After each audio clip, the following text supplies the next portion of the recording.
Hey guys, welcome back to another video. Just got a quick little update for you guys. So I went ahead and bought this new wire loom that I'm going to be doing the entirety of my zero gauge with, so that I don't have to sell this wire and buy new wire, just so that I can change the colors, because I'm trying to stick with the black and white theme with red accents with this build. So I just wanted to give you guys a little update in the meantime while I'm still waiting for these recones, that I will be doing this. I think it'll look good, it'll protect the wire, and it'll save me some time and effort and money in buying new wire.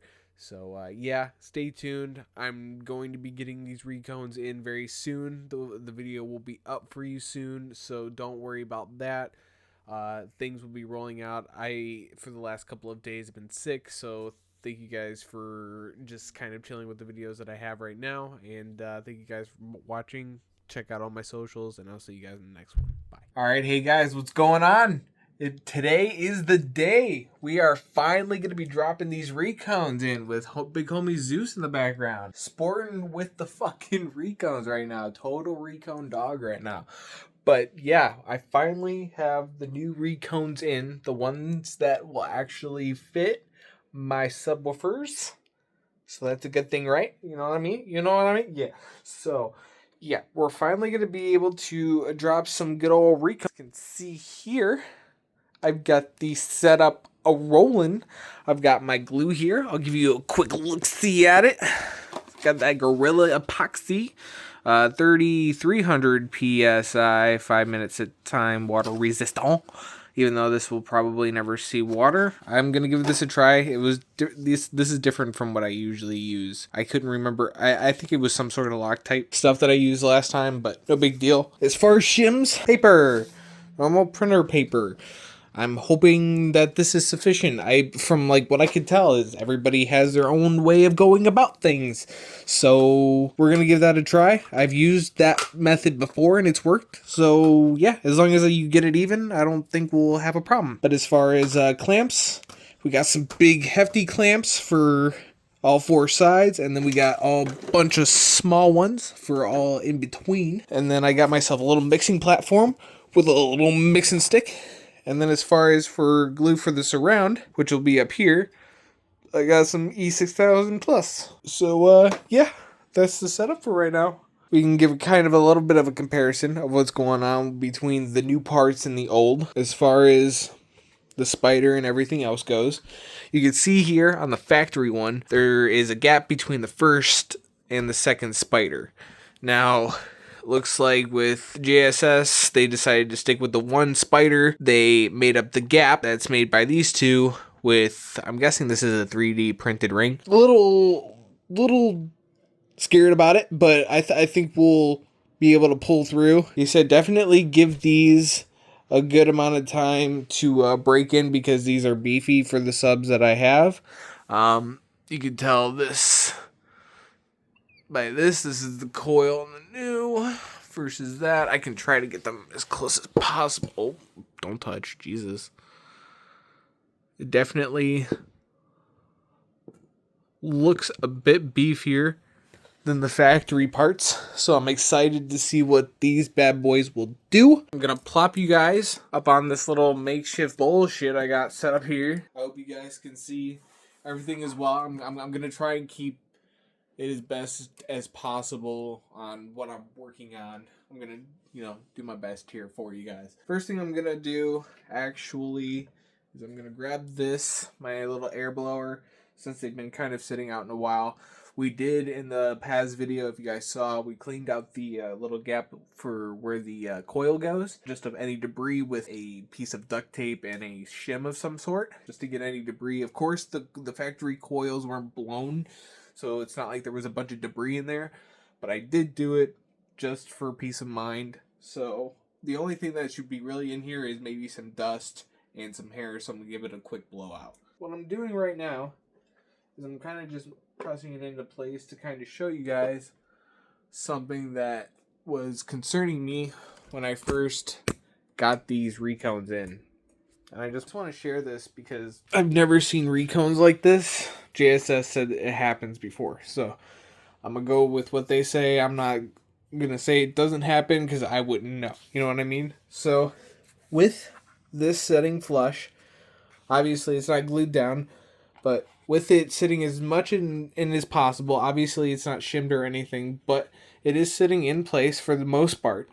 There's still a bit of a gap here. If you see, I can push. It's probably maybe like an eighth of an inch. Now, I sent him a picture of that, and I was like, hey man, like, it doesn't necessarily sit flush up against the landing, and I don't know what exactly that's going to do to this round when I glue it down. Like, is this okay? You know, what's going on? And he pretty much said that, yeah, sometimes it happens, depending on the basket or whatever, I guess. So he said pretty much what all you have to do is just don't stretch it or anything. He says once you shim it really good and get it into place, and obviously I'll be gluing the spider down first, just take it and push it and clamp it into place.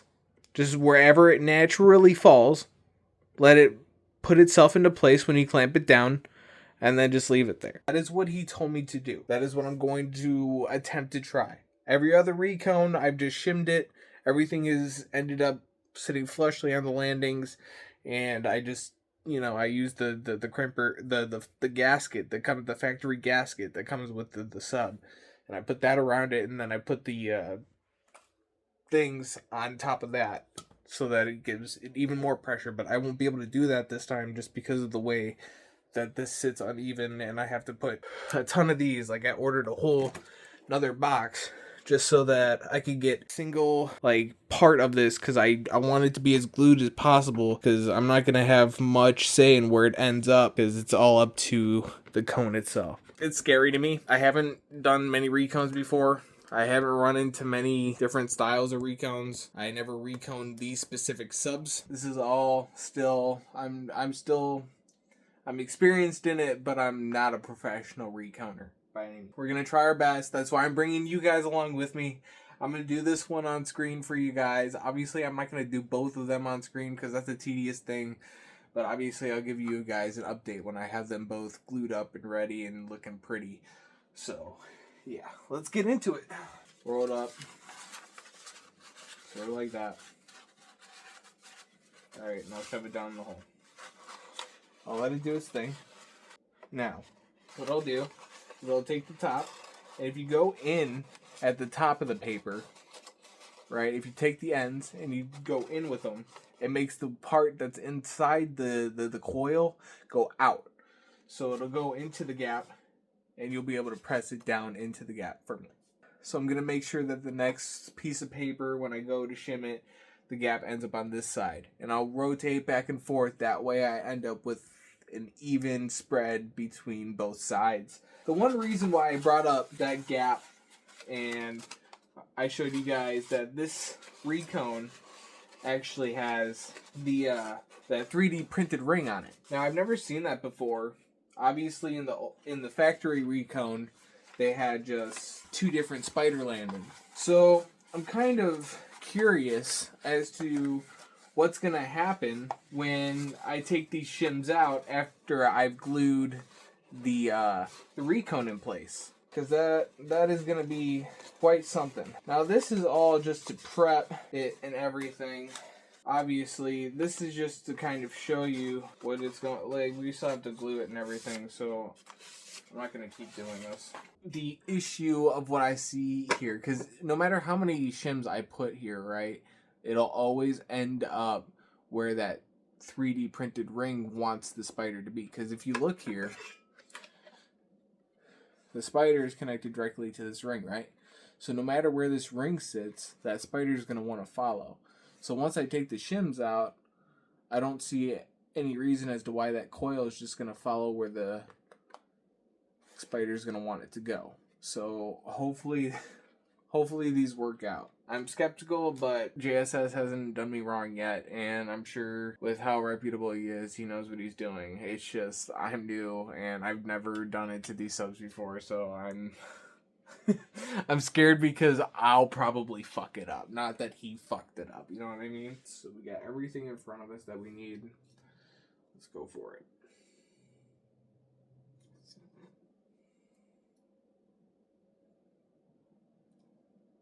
Now we take the little shovel that is included and we give it a mix.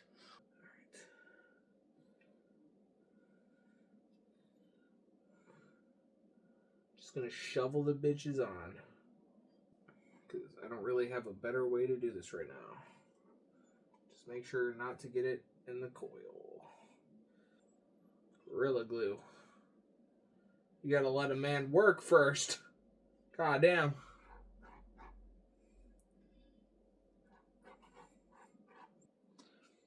Okay.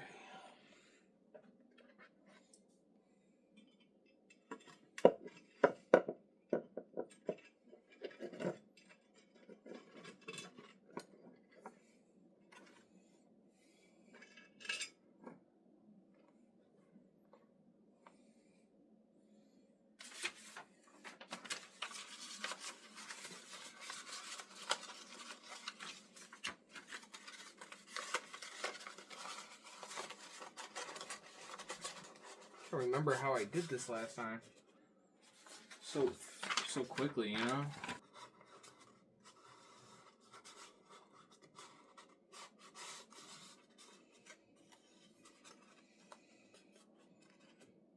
Alright. We're gonna have to call it there. Just because of timing.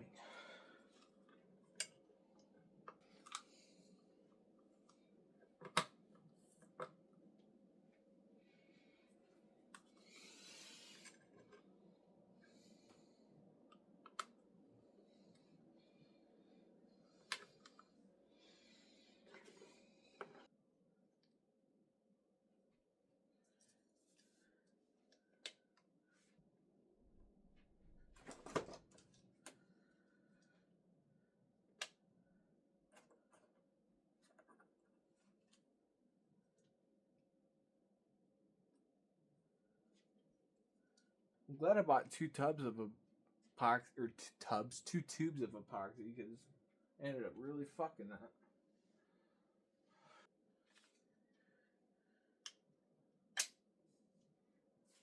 Dude, that shit fucking, like, flings up. Okay. So it says that particularly has a 30-minute set time. So, in the meantime, we're going to see what we can do with the surround. Part that is going to be the crudita, the whole fucking thing. So, got this E6000. Now, from what I've seen people do, is they can go like this with the surround to give them a little bit more room to work with. It is true. What I'm going to do is pretty much the same thing I did on that spider landing, except for up here. We're going to do our best here. Needless to say, this entire time, I've been doing my best to give generous amounts of adhesive just for peace of mind. When you tube it out, kind of like silicone or caulking or anything else. I'm not actually sure what the set time on this is. I'm guessing they say 24 hours. Yeah, 24 to 48 hours. I'm going to do this one today. I'm going to let the glue fully set up. Alright. Oh god. Okay. I should not be able to play with adhesives. So now we're just going to, I think I got everywhere. It's a full 360 if I've ever seen one. We're just going to plop this back into place. So what he said is let it just sit itself into place. So I'm going to do exactly that. First what I'm going to do is I'm just going to kind of take it down, press it into the adhesive, let the adhesive spread to the areas that it will land. That way we've got plenty of adhesive. Like, if not, I can always add a little bit more. Just anywhere I see might be a little bit lacking as far as adhesive, I just want to kind of get some sort of spread going. So literally, I'm not stretching it or anything, just literally laying it down. That's it. That's all he told me to do. And I'm going to do that for different... Oh, Jesus. Ow, that actually fucking hurt! Alright, I'm trying to... Okay. That's it. I'm literally just putting the clip on it. And that's it.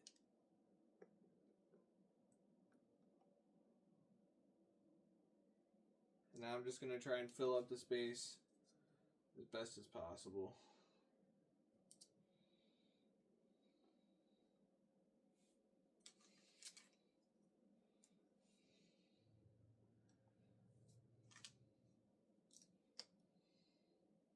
Everywhere I'm putting these down, I'm seeing adhesive come out, which is a good thing. It's what we want.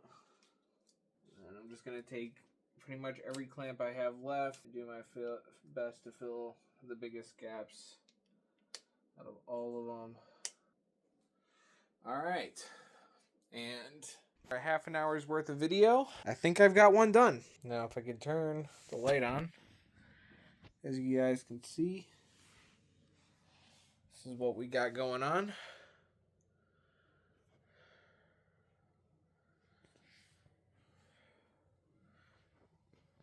I gotta wipe this round off, I know. I'm gonna do that in a second, but that is the first one done. Just gotta wait for it to dry. I'm gonna move this one over. I'm gonna move this one over a little bit. There we go.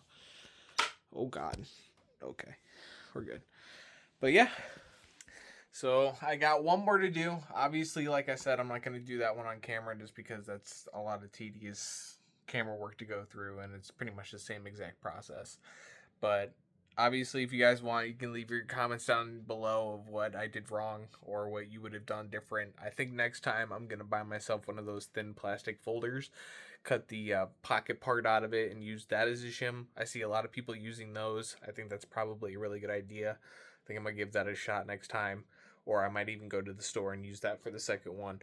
But yeah, if you guys have liked this video so far, make sure to like, comment, subscribe, follow whatever platforms you're on, and yeah, I will give you guys an update as soon as I have these finished for you guys.